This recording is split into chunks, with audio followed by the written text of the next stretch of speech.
You've probably noticed that every app, every device, pretty much every piece of software you own is suddenly getting an AI feature. Now, it's real easy to just write this off as the next round of upgrades, just another marketing push. But I think that's way too small a story. The much bigger story is that computing itself, it might be changing shape all over again. All right, let's get into it. So this is the real question, isn't it? We're seeing AI search in our browsers, AI summaries popping up in our email, AI writing tools in our documents, and honestly, it kind of feels like a smarter spell checker, or maybe a slightly better search box. But what if that's missing the entire point? So the common view, what most people see, is that AI is just a bolt-on enhancement. It's an upgrade to the world we already know and understand. But the view we're going to explore today is that AI is actually helping to create a brand new control layer. And that's a fundamental shift in where the power and the value in computing really truly live. To really get what's happening now, we can't just look at today's products. We actually have to look back at the history of computing. And not for nostalgia's sake, but because there's a pattern here, and it repeats itself. The easiest way to understand this whole thing is to look at computing in generations. And for each era, we just ask one simple question. Where did the real power live? See, each generation had its own center of gravity, a layer where all the real control and the strategic advantage was found. Let's start with Generation 1, centralized computing. I want you to picture these massive mainframe computers. These things were incredibly expensive, they were super scarce, and they were literally locked away inside big institutions. Just getting access was a privilege. The machine itself was the center of the entire universe. And that right there, that's the whole story of Gen 1. Concentration. All the power lived with the people who owned the infrastructure and the gatekeepers who decided who got to use it. If you wanted to compute, well, you had to go through them. Period. And then, bam, Generation 2 happens. Personal computing. This was just a massive redistribution of power. The PC put some serious capability right there on your desk. All of a sudden, you had direct access, you had local control, it was your very own productivity engine. Now, here's the crucial part. Power moved closer to you, the individual, but it got concentrated in the device itself. The operating system and that whole desktop software ecosystem, that became the new control point. Okay, let's move on to Gen 3.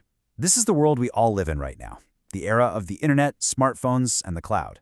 And while your phone is still important, the really decisive layer of control, it moved off the device and out into the network. And yeah, this defines our modern world. In Gen 3, power isn't just about having a great app. It's about controlling these huge ecosystems that manage our identity, our data, and how software even gets to us in the first place.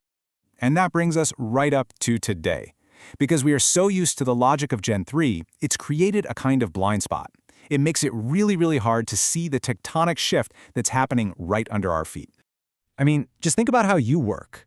You copy something from an email, you paste it into a spreadsheet, you go grab a link from a browser, and then you drop it into a chat. You are the human project manager for every single digital task, manually connecting all these separate apps. Okay, if you remember just one thing from this whole explainer, let it be this. The center of computing is moving. We are shifting from a world where we have to navigate a maze of different apps to a world where we just state our intent and the system coordinates the work to get it done. So let's try to define Generation 4. It's not just another app category. No, it's way better to picture it as a new control layer that sits above and across all your existing applications. Think of it as an orchestration layer. So as Gen 4 matures, this new center of power is going to emerge. The most valuable assets won't just be the apps or the devices anymore. It'll be the trusted system that can actually understand your goals, access your tools, and reliably turn your intent into action. Look, a mature Gen 4 system isn't magic. It's an architecture. It has to have all these different pieces. It needs a component for reasoning, one for memory, one for permissions, and one for connecting to all your tools. All of these pieces have to work together to create a system you can actually delegate work to. But of course, this transition isn't going to be clean or simple. The next era always begins inside the shell of the last one, and that creates a ton of mixed signals, a lot of noise, making it really tough to see what's actually going on.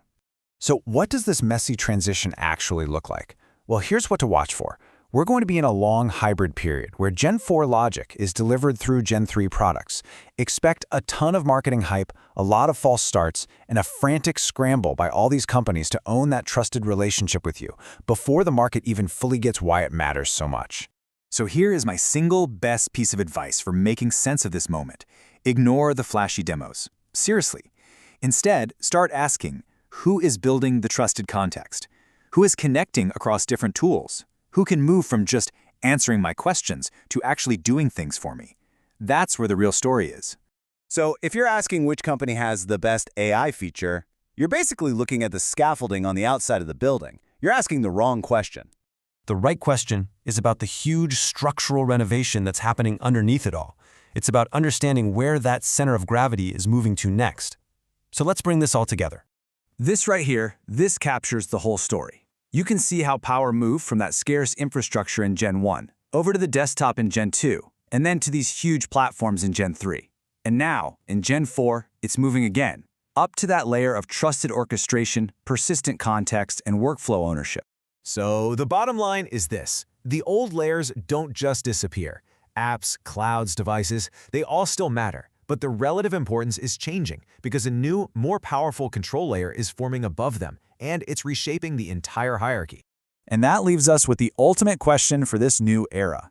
It's not just about who owns the device anymore, or who owns the platform.